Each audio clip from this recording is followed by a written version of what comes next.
Good morning all. ಬದುಕಿಗೆ ಸ್ಫೂರ್ತಿ YouTube channel ವೀಕ್ಷಕರಿಗೆ ನಮಸ್ಕಾರಗಳು. ಸೊ ನಾವು ಇವತ್ತು ಮಾತಾಡಲಿಕ್ಕೆ ಹೊರಟಿರುವಂಥದ್ದು ಮಾಸ್ಕ್ ಮ್ಯಾನ್ ಆದಂಥ ಚಿನ್ನಯ್ಯರ ಬಗ್ಗೆ. ಸೊ ನಮಗೆಲ್ಲ ಗೊತ್ತೇ ಇದೆ ಇವಾಗ ಚಿನ್ನಯ್ಯ ಅವ್ರಿಗೆ ಬೇಲ್ ಸಿಕ್ಕಿದೆ ಅಂತ ಅಂದ್ಬಿಟ್ಟು. ಆದರೆ ಬೇಲ್ ಸಿಗೋಕ್ಕಿಂತ ಅವರು ಯಾಕೆ ಇನ್ನೂ ಹೊರಗೆ ಬಂದಿಲ್ಲ, ಬೇಲ್ ಸಿಕ್ಕಿದ್ರು ಸಹ ನೋಡಿ ಪ್ರತಿಯೊಬ್ಬ ಆರೋಪಿಗಳು ಬೇಲ್ ಸಿಕ್ಕಿದ ತಕ್ಷಣ ತುಂಬ ಸಂತೋಷದಿಂದ ಹೊರಗೆ ಬರ್ತಾರೆ. ಆದರೆ ನಮ್ಮ ಚಿನ್ನಯ್ಯ ಮಾತ್ರ ಹೊರಗೆ ಬಂದಿಲ್ಲ. ಏನಕ್ಕೆ ಬಂದಿಲ್ಲ ಅಂತ ಅಂದ್ಬಿಟ್ಟು ಎಲ್ರಿಗೂ ಒಂದು ಕ್ವೆಶನ್ಸ್ ಮೂಡ್ತಾ ಇತ್ತು.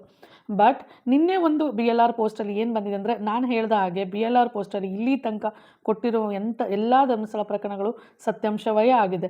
ಸೊ ಹಾಗಾಗಿ ನಾನು BLR ಪೋಸ್ಟಲ್ಲಿ ಬಂದಾಗ ಮಾತ್ರ ಧರ್ಮಸ್ಥಳ ಪ್ರಕರಣಗಳ ಬಗ್ಗೆ ವಿಡಿಯೋ ಮಾಡ್ತೀನಿ. ಯಾಕೆ ಅಂದರೆ ಅದ್ರ ಒಂದು ನಿಜವಾದ ಸತ್ಯಾಂಶವನ್ನು ಮಾತ್ರ ವಿಡಿಯೋ ಮಾಡೋಣ ಅನ್ನುವಂಥ ಸಲುವಾಗಿ.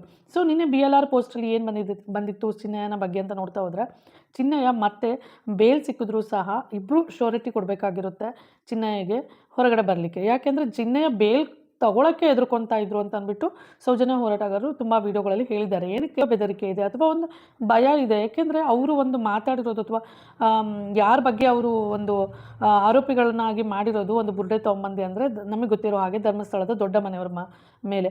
ಹಾಗಾಗಿ ಅವರನ್ನು ಎದುರಾಕೊಂಡಿರುವಂಥ ಇವರಿಗೆ ತುಂಬಾ ಒಂದು ಭಯ ಕಾಡಿದೆ. ಫಸ್ಟಲ್ಲಿ ಧೈರ್ಯದಿಂದನೇ ಇದ್ದಂಥ ಚಿನ್ನಯ್ಯ ಸೌಜನ್ಯ ಹೋರಾಟಗಾರರ ಜೊತೆ ಬಂದು, ನಮಗೆ ಗೊತ್ತಿರೋ ಹಾಗೆ ಮೊನ್ನೆ ಇನ್ನೂ ಮಾತಾಡಿದ್ರು ಮಹೇಶ್ ಶೆಟ್ಟಿ ತಿಮ್ಮಾರೋಡಿ ಅವರು, ಸ್ವಾಮೀಜಿ ಅವರ ನಿರ್ಮಲಾನಂದ ಸ್ವಾಮೀಜಿ ಅವರನ್ನು ಸಹ ಅವರು ಭೇಟಿಯಾಗಿ ಇರುವಂಥ ಸತ್ಯಗಳನ್ನೆಲ್ಲ ಹೇಳಿದ್ದಾರೆ.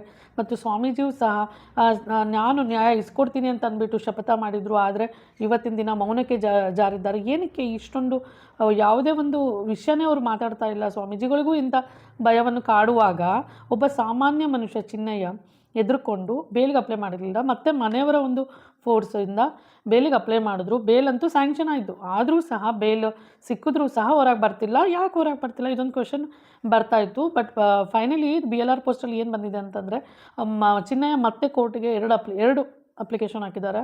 ರಿಕ್ವೆಸ್ಟ್ ಲೆಟರ್ ಅಂತಲೇ ಹೇಳ್ಬೋದು. ಒಂದೇದು ಬೆದರಿಕೆ ಇರುವುದರಿಂದ ಸಂರಕ್ಷಣೆ ಅಥವಾ ಒಂದು ರಕ್ಷಣೆ ಕೊಡಬೇಕು ಅಂತ ಅಂದ್ಬಿಟ್ಟು ರಿಕ್ವೆಸ್ಟ್ ಮಾಡ್ಕೊಂಡಿದ್ದಾರೆ. ಕೋರ್ಟಿಗೆ ಮತ್ತೆ ಅಪ್ಲಿಕೇಶನ್ ಹಾಕಿದ್ದಾರೆ.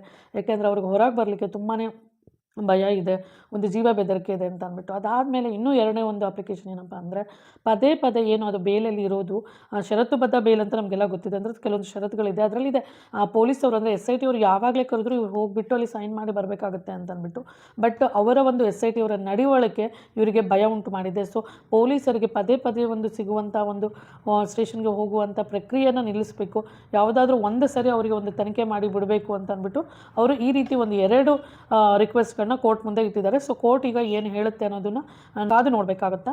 ಬಟ್ ಯಾಕೆ ಇಷ್ಟೊಂದು ಚಿನ್ನಯ್ಯಗೆ ಭಯ ಸೃಷ್ಟಿಯಾಗಿದೆ ಅನ್ನೋದು ಒಂದು ಪಾಸ್ಟ್ ನೋಡ್ತಾ ಹೋದರೆ ನಮಗೆಲ್ಲ ಗೊತ್ತೇ ಇದೆ. ಮಾಸ್ಕ್ ಮ್ಯಾನ್ ಏನು ಚಿನ್ನಯ್ಯ ಬಂದರು ಆಗ ದೇಶಾದ್ಯಂತ ಧರ್ಮಸ್ಥಳ ಪ್ರಕರಣ ಸಂಚಲನ ಮೂಡಿಸ್ತು. ನಮ್ಮ ಒಂದು ಮೀಡಿಯಾದಲ್ಲಿ ಬರೋಕ್ಕಿಂತ ಮುಂಚೆನೇ ನ್ಯಾಷನಲ್ ಚಾನೆಲ್ಗಳಲ್ಲಿ ಧರ್ಮಸ್ಥಳ ಪ್ರಕರಣಗಳ ಬಗ್ಗೆ ತೋರಿಸ್ತಾ ಹೋದರು. ಒಂದು ಬುರುಡೆಯನ್ನು ಸಹ ಕೈಯಲ್ಲಿ ಇಟ್ಕೊಂಡ್ಬಂದಿದ್ರು ಚಿನ್ನಯ್ಯ. ಸೊ ಲಾಯರ್ಗಳ ಸಹಾಯದಿಂದ ಅವರು ಒಂದು 164 ಸ್ಟೇಟ್ಮೆಂಟ್ನ ಕೊಟ್ಟಿದ್ದಾರೆ. ಆ ಸ್ಟೇಟ್ಮೆಂಟಲ್ಲಿ ಕೆಲವೊಬ್ಬರು ಪ್ರಭಾವಿ ವ್ಯಕ್ತಿಗಳ ಹೆಸರನ್ನು ಸಹ ಹೇಳಿದ್ದಾರೆ. ಆದರೆ ಅವರ ಹೆಸರುಗಳು ಏನೇ ಇದ್ದರೂ ಇಲ್ಲಿ ತನಕ SIT ತನಿಖೆ ಮಾಡಿಲ್ಲ. ಸೊ ಮತ್ತೆ 2ನೇ ಸ್ಟೇಟ್ಮೆಂಟಿಗೆ ಅವರು ಮತ್ತೆ ಹೆಸರುಗಳನ್ನ ಚೇಂಜ್ ಮಾಡಿದ್ದಾರೆ. ತಪ್ಪಾಯಿತು ಅಂತ ಕೇಳ್ಕೊಂಡಿದ್ದಾರೆ. ಸೌಜನ್ಯ ಹೋರಾಟಗಾರರು ನನಗೆ ಇನ್ಫ್ಲೂಯೆನ್ಸ್ ಮಾಡಿದ್ರು ಅಂತ ಹೇಳಿದ್ದಾರೆ. ಆದರೆ ಅವರು ಹೇಳಿ ಒಂದು ದೊಡ್ಡ ಆರೋಪನ ಸೌಜನ್ಯ ಹೋರಾಟಗಾರರ ಮೇಲೆ ಹಾಕಿದ್ದಾರೆ. ಆದರೆ ಈಗ ನಾವು ಅಬ್ಸರ್ವ್ ಮಾಡ್ತಾ ಹೋದರೆ ಮೊದಲನೇ ಸ್ಟೇಟ್ಮೆಂಟ್ ಕೊಡುವಾಗ ಅವರಿಗೆ ಯಾರ ಒಂದು ಬೆದರಿಕೆ ಇರಲಿಲ್ಲ. 2ನೇ ಸ್ಟೇಟ್ಮೆಂಟ್ ಕೊಡುವಾಗ ಖುದ್ದು ಚಿನ್ನಯ್ಯ ಅವರೇ ಒಂದು ಕಂಪ್ಲೇಂಟ್ ಕೊಟ್ಟಿರ್ತಾರೆ. ಏನಪ್ಪ ಅಂದರೆ SITಯಲ್ಲಿ ಇರುವಂಥ ಮಂಜುನಾಥ ಗೌಡ್ರು ಅಂತ ಏನು SI ಇರ್ತಾರೆ, ಅವರು ನನಗೆ ಬೆದರಿಕೆಯನ್ನು ಹಾಕ್ತಾ ಇದ್ದಾರೆ, ಜೀವ ಬೆದರಿಕೆಯನ್ನು ಹಾಕ್ತಾ ಇದ್ದಾರೆ, ಹೆದರಿಸ್ತಿದ್ದಾರೆ. ಸೊ ನನಗೆ ಭಯ ಆಗ್ತಿದೆ ಅನ್ನುವಂಥ ಒಂದು ಅಪ್ಲಿಕೇಶನ್ನ ಅವರು ಮತ್ತೆ ಪೊಲೀಸರ ಮೇಲೇ ಪೊಲೀಸರಿಗೆ ಒಂದು ಕೇಸ್ ಹಾಕ್ತಾರೆ. ಅಂದರೆ ಒಂದು ಅರ್ಜಿಯನ್ನು ಹಾಕ್ತಾರೆ, ಒಂದು ರಿಕ್ವೆಸ್ಟ್ ಮಾಡ್ಕೊತಾರೆ ಕೋರ್ಟಿಗೆ. ಸೊ ಈ ರೀತಿ ಒಂದು ಪ್ರಕರಣ ಆದಮೇಲೆ ಚಿನ್ನಯ್ಯ ಮಾತು ಕಂಪ್ಲೀಟಾಗಿ ಚೇಂಜ್ ಆಗುತ್ತೆ. ನಾವು ಅಬ್ಸರ್ವ್ ಮಾಡಿದ್ದೀವಿ. ಸೊ ಇಷ್ಟೆಲ್ಲ ಚೇಂಜ್ ಆದಮೇಲೆ ಸೌಜನ್ಯ ಹೋರಾಟಗಾರರ ಮೇಲೆ ಅವರು ಉಲ್ಟಾ ಬಿದ್ದಾಗ ಅವರು ಸಹ ಮುಂದೆ ಬಂದು ಬೇಲ್ ಕೊಡಲಿಕ್ಕೆ ಏನೋ ಒಂದು ಶೂರಿಟಿ ಕೊಡಲಿಕ್ಕೆ ಮುಂದೆ ಬಂದಿಲ್ಲ. ಆದರೆ ಬರುವಂಥವರು ಇದ್ದರೂ ಸಹ ಚಿನ್ನಯ್ಯಗೆ ಖುದ್ದು ಹೊರಗಡೆ ಬರಲಿಕ್ಕೆ ಭಯ ಇದೆ. ಹಾಗಾಗಿ ಶಿವಮೊಗ್ಗ ಜೈಲಿನಲ್ಲೇ ಉಳ್ಕೊಂಡ್ಬಿಟ್ಟಿದ್ದಾರೆ. ಆದರೆ ಈಗ ಮತ್ತೆ ಕೋರ್ಟಿಂದ ಅವರು ಒಂದು ರಿಕ್ವೆಸ್ಟ್ ಏನು ಕಳಿಸಿದ್ದಾರೆ ಕೋರ್ಟಿಗೆ. ಸೊ ಅಲ್ಲಿಂದ ಏನು ಆದೇಶ ಬರುತ್ತೆ ಅನ್ನೋದನ್ನು ಮತ್ತೆ ನಾವು BLR ಪೋಸ್ಟಲ್ಲಿ ನೋಡಿ ತಿಳ್ಕೊಬೇಕು. ಯಾಕೆ ಅಂದರೆ ಈ ಬುರುಡೆ ಮೀಡಿಯಾದಲ್ಲಂತೂ ಯಾವುದೇ ಒಂದು ಸತ್ಯಾಂಶ ಹೊರಗೆ ಬರೋದಿಲ್ಲ. ಸೊ ಹಾಗಾಗಿ ಈಗ ನೆಕ್ಸ್ಟ್ ಅಪ್ಡೇಟ್ಗೋಸ್ಕರ ವೆಯ್ಟ್ ಮಾಡೋಣ. ಸೌಜನ್ಯ ವಾರಿಯರ್ಸ್ ಆಗಿರ್ಬೋದು ಅಥವಾ ಪ್ರತಿಯೊಬ್ಬರದ್ದು ಒಂದು ರಿಕ್ವೆಸ್ಟ್ ಏನಪ್ಪ ಅಂದರೆ ಗೌರ್ಮೆಂಟಿಗೆ, ಚಿನ್ನಯ್ಯಗೆ ದಯವಿಟ್ಟು ರಕ್ಷಣೆ ಕೊಡಿ. ಯಾಕೆ ಅಂತಂದರೆ ಒಂದು ಮೇನ್ ಸಾಕ್ಷಿ ಸೌಜನ್ಯ ಹೋರಾಟದಲ್ಲಿ ಅಂದರೆ ಒಂದು ಧರ್ಮಸ್ಥಳ ಪ್ರಕರಣಗಳಿಗೆ ಒಂದು ಮೇನ್ ಸಾಕ್ಷಿ ಅವರು, ಮತ್ತು ಆ ಬಂಗ್ಲೆಗುಡ್ಡದ ರಹಸ್ಯ ಕಂಪ್ಲೀಟಾಗಿ ಗೊತ್ತಿರೋದು ಚಿನ್ನಯ್ಯಗೆ ಮಾತ್ರ. ಸೊ ಅವರಿಗೆ ರಕ್ಷಣೆ ಕೊಟ್ಟು ಸರ್ಕಾರದಿಂದ ಅವರನ್ನು ಸಂರಕ್ಷಿಸಬೇಕು. ಅಷ್ಟೇ ಅಲ್ಲ, ಅವರು ಒಂದು ಸಂಸಾರದಲ್ಲಿ ಒಬ್ಬ ಮೇನ್ ಪರ್ಸನು. ಸೊ ಅವರ ಒಂದು ಜೀವ ಅವರು ಒಂದು ಇಂಪಾರ್ಟೆಂಟ್ ಆಗಿರುತ್ತೆ. ಸೊ ಹಾಗಾಗಿ ಅವರಿಗೆ ರಕ್ಷಣೆ ಕೊಡಬೇಕು ಅಂತ ಅಂದ್ಬಿಟ್ಟು ಎಲ್ಲರೂ ಒಂದು ಸರ್ಕಾರಕ್ಕೆ ಒಂದು ರಿಕ್ವೆಸ್ಟ್ ಮಾಡ್ಕೋಬೇಕು ಅವ್ರ ಕಡೆಯಿಂದ. ಅಷ್ಟೇ ಅಲ್ಲ, ನಮ್ಮ ಸರ್ಕಾರಕ್ಕೆ ಮೇಯ್ನಾಗಿ ಒಂದು ರಿಕ್ವೆಸ್ಟ್ ಏನಪ್ಪ ಅಂತ ಅಂದರೆ, ಧರ್ಮಸ್ಥಳ ಪ್ರಕರಣಗಳು ಅಲ್ಲಿ ಏನು ನಡೆದಿದೆ ಯಾವುದೇ ಒಂದು ಇನ್ಫ್ಲುಯೆನ್ಸ್ಗೆ ಒಳಗಾಗದೆ ಸತ್ಯಾಂಶ ಹೊರಗೆ ತರಬೇಕು ಅಂತ ಅಂದ್ಬಿಟ್ಟು. ಇಲ್ಲ ಅಂತಂದರೆ ನೋಡಿ, ಈಗ ಡಿಸೆಂಬರ್ 16ನೇ ತಾರೀಕು ನೋಡಿ, ಈಗ ಡಿಸೆಂಬರ್ 16ಕ್ಕೆ ಮಹಿಳಾ ಹೋರಾಟ ನಡೆಯುತ್ತೆ. ಮೌನವಾಗಿ ನಡೆಸಬೇಕು ಅಂತ ಅಂದ್ಬಿಟ್ಟು ಒಂದು ಹೋರಾಟನ ಆಯೋಜಿಸಿದ್ದಾರೆ. ಅದಕ್ಕೆ ಜಿಲ್ಲಾದ್ಯಂತ ಅಲ್ಲ, ಕೇವಲ ಬೆಳ್ತಂಗಡಿ ಆ ಕಡೆ ಅಲ್ಲ, ಸಾವಿರಾರು ಹೆಣ್ಮಕ್ಳು ಸೇರಿಬಿಟ್ಟು ಹೋರಾಟ ನಡೆಸ್ತಾ ಇದ್ದಾರೆ. ಸೊ ಆ ಹೋರಾಟದ ಹಿನ್ನೆಲೆಯಲ್ಲಿ ಒಂದೇ ಒಂದು ರಿಕ್ವೆಸ್ಟ್ ಏನಪ್ಪ ಅಂದರೆ, ಧರ್ಮಸ್ಥಳ ಪ್ರಕರಣಗಳಲ್ಲಿ ತನಿಖೆ ಸರಿಯಾಗಿ ಆಗಬೇಕು.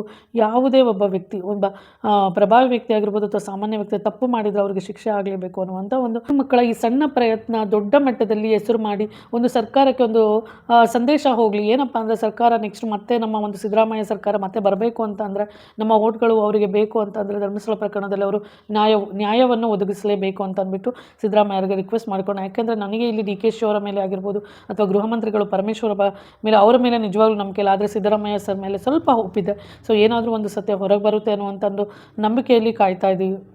ಇರೋದು ಮೇಲೇ ಕಾಣಿಸ್ತಾ ಇದೆ. ಸೊ ಇವರು ಒಂದು ಹೋರಾಟ ಮಾಡೋದೇ ತಪ್ಪಾಯಿತು. ಇಷ್ಟು ವರ್ಷಗಳಿಂದ ಒಂದು ಸಮಾಧಾನದಿಂದ ಹೋರಾಟ ಮಾಡ್ಕೊಂಡ್ಬಂದಿದ್ದಾರೆ ನ್ಯಾಯ ಕೊಡಿಸ್ಬೇಕು ಅಂತ ಅಂದ್ಬಿಟ್ಟು. ಆದರೆ ಆ ನ್ಯಾಯದ ಫಲ, ಆ ಒಂದು ಹೋರಾಟದ ಫಲ ಕೇವಲ ಅವರಿಗೆ ಒಂದು ಮಾನಸಿಕ ನೆಮ್ಮದಿಯನ್ನು ಹಾಳು ಮಾಡುವಂಥ ಅವರಿಗೆ ಒಂದು ಕುಗ್ಗಿಸುವಂಥ ಪ್ರಯತ್ನ ಮಾತ್ರ ತುಂಬಾ ನಿರಂತರವಾಗಿ ನಡೀತಾ ಇದೆ. ಇದು ಸರ್ಕಾರದಿಂದನೂ ಆಗಿದೆ ಮತ್ತು ಪೊಲೀಸವರಿಂದನೂ ಆಗಿದೆ, ಮತ್ತು ಈ ಸೋಷಿಯಲ್ ಮೀಡಿಯಾದಲ್ಲಿ ಕೆಲವೊಬ್ಬರು ಏನು ದಣಿಗಳಿಗೆ ಸಪೋರ್ಟ್ ಮಾಡ್ತಾರೆ ಅಂಥವರು ಸಹ ಮಹೇಶ್ ತಿಮ್ಮಾರೆಡ್ಡಿ ಅವರ ಫ್ಯಾಮಿಲಿಯನ್ನು, ಅಂದರೆ ಕಂಪ್ಲೀಟ್ ಸೌಜನ್ಯ ಹೋರಾಟಗಾರರು ಎಲ್ಲರನ್ನೂ ಒಂದು ತುಂಬಾ ಒಂದು ಅಪಹಾಸ್ಯ ಮಾಡೋದು, ಅವ್ರನ್ನ ತುಂಬ ಕೀಳು ಮಾಡೋದು, ಬುರುಡೆ ಮೀಡಿಯಾದವರು ಬುರುಡೆ ಗ್ಯಾಂಗ್ ಅಂತ ಕರೆಯುವುದು ಎಷ್ಟು ಒಂದು ಅವರಿಗೆ ಹರ್ಟ್ ಆಗೋ ರೀತಿ ಒಂದು ನಡ್ಕೊತಾ ಇದ್ದಾರೆ. ಆದರೆ ಯಾವುದಕ್ಕೂ ಕುಗ್ಗದ ಸೌಜನ್ಯ ಹೋರಾಟಗಾರರು ಮತ್ತೆ ಹೋರಾಟ ಅನ್ನೋದು ತುಂಬಾ ಒಂದು ದೊಡ್ಡ ಹಾದಿ. ಮತ್ತೆ ಅವರು ಹೋರಾಟಕ್ಕೆ ಪ್ರಯತ್ನ ಪಡ್ತಾನೇ ಇದ್ದಾರೆ. ಎಷ್ಟೇ ಕೂಗಿಸೋಕ್ಕೆ ಟ್ರೈ ಮಾಡಿದ್ರು ಮತ್ತೆ ಮುಂದೆ ಬಂದು ಹೋರಾಟ ನಡೆಸ್ತಾನೆ ಇದ್ದಾರೆ. ಸೊ ಈ ಒಂದು ಮಹಿಳಾ ಹೋರಾಟ ಒಂದು ಯಶಸ್ಸನ್ನು ಕಾಣಲಿ ಅಂತ ಅಂದ್ಬಿಟ್ಟು ನಾನು ಸಹ ಬಯಸ್ತೀನಿ. ಧರ್ಮ ಮತ್ತು ಅಧರ್ಮಗಳ ಮಧ್ಯೆ ಸಂಘರ್ಷ ನಡೀತಾ ಇದೆ ಅನ್ನೋದಂತೂ ಸತ್ಯ. ಸೊ ಅಲ್ಲಿ ಸತ್ತವರಂತೂ ಸತ್ತೇ ಹೋಗಿದ್ದಾರೆ. ಆದರೆ ಯಾರು ಕೊಂದವರು, ಅಲ್ಲಿ ಯಾರು ಕೊಂದೇ ಇಲ್ಲ, ಅವರಾಗೆ ಅಂತೂ ಸತ್ತಿರ್ಲಿಕ್ಕೆ ಸಾಧ್ಯ ಇಲ್ಲ. ಸೊ ಕೊಂದವರು ಯಾರು ಎನ್ನುವಂಥ ಅಭಿಯಾನ ಒಂದು ಸ್ಟಾರ್ಟ್ ಆಗಿದೆ. ಸೊ ಇನ್ನು SIT ತನಿಖೆ ನೋಡ್ತಾ ಹೋದರೆ SIT ಅವರು ಕ್ಲೈಮ್ಯಾಕ್ಸ್ ಒಂದು ವರದಿನ ಕೊಡ್ತಾರಂತೆ ಅಂತ ಅಂದ್ಬಿಟ್ಟು ಸುದ್ದಿ ಬರ್ತಾ ಇದೆ. ಬಟ್ ಏನು ಕ್ಲೈಮ್ಯಾಕ್ಸ್ ಒಂದು ವರದಿ ಕೊಡ್ತಾರೆ ಅಂತ ಅಂದ್ಬಿಟ್ಟು ರಿಯಲಿ ಶಾಕ್ ಆಗ್ತಿದೆ. ಯಾಕೆ ಅಂದರೆ, ಇಲ್ಲಿ ತನಕ ಸೌಜನ್ಯ ಹೋರಾಟಗಾರರು ಯಾರ ಮೇಲೆ ಆರೋಪ ಮಾಡಿದ್ರು, ಅಥವಾ ಒಂದು ಸೌಜನ್ಯ ಫ್ಯಾಮಿಲಿ ಯಾರ ಮೇಲೆ ಆರೋಪ ಮಾಡಿದ್ರು, ಅಥವಾ ಚಿನ್ನಯ್ಯ ಬಂದು ಯಾರ ಮೇಲೆ ಆರೋಪ ಮಾಡಿದ್ರು, ಇಲ್ಲಿ ತನಕ ಅವರಿಗೆ ಒಂದು ನೋಟಿಸ್ ಕೊಡದೆ, ಒಂದು ಅವರಿಗೆ ತನಿಖೆಯೇ ಮಾಡದೆ ಒಂದು ಕ್ಲೈಮ್ಯಾಕ್ಸ್ ವರದಿನ ಕೊಡ್ತಾರೆ ಅಂತಂದರೆ ಇದು ಕಾಮನ್ ಪೀಪಲ್ಗೆ ಅನುಮಾನ ಬರುತ್ತೆ. ಹೌ ಇಟ್ ಈಸ್ ಪಾಸಿಬಲ್ ಅಂತ ಅಂದ್ಬಿಟ್ಟು. ನೋಡಿ, ದೇಶದಲ್ಲಿ ಎಲ್ಲೂ ಇಂಥ ತನಿಖೆ ಆಗಿರಲಿಕ್ಕೆ ಸಾಧ್ಯ ಇಲ್ಲ. ಅಂಥ ಒಂದು ಕೀಳಮಟ್ಟದ ತನಿಖೆ ಆಗಿದೆ ಅಂತ ನಮಗಂತೂ ಅನಿಸ್ತಾ ಇದೆ. ನೋಡುವ, ಆದರೆ ಏನು ಅವರು ಒಂದು ರಿಪೋರ್ಟ್ ಕೊಡೋದ್ರ ಮೇಲೆ ಆ ದಿಕ್ಕಿನ ಮೇಲೆ ಮಾತಾಡೋಣ. ಯಾಕಂದರೆ ಈಗ ಅದ್ರ ಬಗ್ಗೆ ಏನೂ ಗೊತ್ತಿಲ್ಲದೆ ಮಾತಾಡೋದು ರಿಯಲಿ ತಪ್ಪಾಗುತ್ತೆ. ಬಟ್ ಮುಂದೆ ನೋಡೋಣ, ನಮ್ಮ ಒಂದು BLR ಪೋಸ್ಟ್ ವೆಬ್ಸೈಟ್ನ ಅಬ್ಸರ್ವ್ ಮಾಡ್ತಿರೋಣ, ಅದರಲ್ಲಿ ಬರುವಂಥ ಸತ್ಯಾಂಶಗಳನ್ನ ಮಾತ್ರ ನಾವು ಮಾತಾಡೋಣ ಅಂತ ಅಂದ್ಬಿಟ್ಟು ನಾನು ತೀರ್ಮಾನ ಮಾಡ್ಕೊಂಡಿದ್ದೀನಿ. ಸೊ ಹಾಗಾಗಿ ನೋಡುವ ಮುಂದೆ ದಿನಗಳಲ್ಲಿ ಯಾವ ರೀತಿ ಒಂದು ಸೊಸೈಟಿಗೆ ತನಿಖೆಯ ಹಾದಿನ ನೋಡುವ. ಚಿನ್ನಯ್ಯ ಅವರು ರಿಕ್ವೆಸ್ಟ್ ಮಾಡ್ಕೊಂಡಿರೋದು ಏನಪ್ಪ ಅಂತಂದರೆ, ಒಂದು ಜೀವ ಬೆದರಿಕೆ ಇದೆ, ದಯವಿಟ್ಟು ರಕ್ಷಣೆ ಕೊಡಿ ಅಂತ ಅಂದ್ಬಿಟ್ಟು, ಮತ್ತು ಪದೇ ಪೊಲೀಸರಿಗೆ ಒಂದು ಪೊಲೀಸ್ ಸ್ಟೇಷನ್ಗೆ ಹೋಗಿ ಸೈನ್ ಹಾಕಲಿಕ್ಕೆ ಹೋಗೋದು ಕಷ್ಟ ಅಂತ ಅಂದ್ಬಿಟ್ಟು ಒಂದು ರಕ್ಷಣೆ ಕೊಡಿ ಅಂತ ಅಂದ್ಬಿಟ್ಟು ರಿಕ್ವೆಸ್ಟ್ ಮಾಡ್ಕೊಂಡಿದ್ದಾರೆ. ದಯವಿಟ್ಟು ಗೌರ್ಮೆಂಟಿಂದ ಅವರಿಗೆ ಎಲ್ಲ ರಕ್ಷಣೆ ಕೊಡಲಿ. ಯಾಕೆ ಅಂತಂದರೆ, SITಯ ಒಂದು ನಡೆ ಏನಕ್ಕೆ ಇಷ್ಟೊಂದು ಅನುಮಾನಾಸ್ಪದವಾಗಿದೆ ಅಂತಂದರೆ, ಕೇವಲ ಚಿನ್ನಯ್ಯ ಅಲ್ಲ, ಫಸ್ಟು ಚಿನ್ನಯ್ಯ ಅಂದರೆ ಆ ತನಿಖೆ ಸ್ಟಾರ್ಟ್ ಆಗಿದ್ದ ತಕ್ಷಣ ಕಂಪ್ಲೇಂಟ್ ಕೊಡ್ತಾರೆ ಮಂಜುನಾಥ ಗೌಡ ಅವರ ಮೇಲೆ.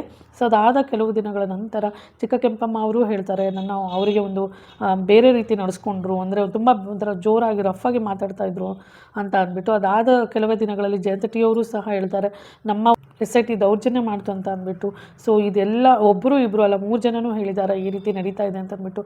ಏನಪ್ಪ ಅಂದರೆ, ನಿಜವಾಗ್ಲೂ SITಯ ಒಂದು ಹಾದಿ ಯಾವ ಕಡೆ ಇದೆ ಅಂತ ಅಂದ್ಬಿಟ್ಟು ವೆರಿ ಸೂನ್ ಎಲ್ಲರಿಗೂ ಗೊತ್ತಾಗುತ್ತೆ. ಇಲ್ಲಿ ಕಾಯುವವರೇ ಕಾಡುತ್ತಿದ್ದಾರೆ ಅನ್ನುವಂಥ ಪ್ರಶ್ನೆ ಮೂಡ್ತಾ ಇದೆ. ಏನಪ್ಪ, ಫೈನಲಿ ನಮಗೆಲ್ಲರಿಗೂ ಬೇಕಾಗಿರೋದು justice for Soujanya very soon. ಅಷ್ಟೇ ಅಲ್ಲ, ಒಂದು ಏನು ಡಿಸೆಂಬರ್ 16ಕ್ಕೆ ಒಂದು ಅಭಿಯಾನ ನಡೆಯುತ್ತೆ, ದಯವಿಟ್ಟು ಎಲ್ಲರೂ ಸಪೋರ್ಟ್ ಮಾಡಿ ಆದಷ್ಟು. ಮಹಿಳಾ ಶಕ್ತಿಯನ್ನು ಮಹಾಕಾಳಿ ಶಕ್ತಿ ಅಂತಾರೆ. ಸೊ ಆ ಒಂದು ಶಕ್ತಿ, ಸೌಜನ್ಯ ಶಕ್ತಿ ಎಲ್ಲ ಸೇರಿ ಆದಷ್ಟು ಬೇಗ ನಮ್ಮ ಧರ್ಮದ ನೆಲೆಯಲ್ಲಿ ಧರ್ಮ ಸತ್ಯ ಹೊರಗೆ ಬರಲಿ ಅಂತ ಅಂದ್ಬಿಟ್ಟು ರಿಕ್ವೆಸ್ಟ್ ಮಾಡ್ಕೊಳ್ಳೋಣ. Thank you so much for watching the video. Thanks a lot.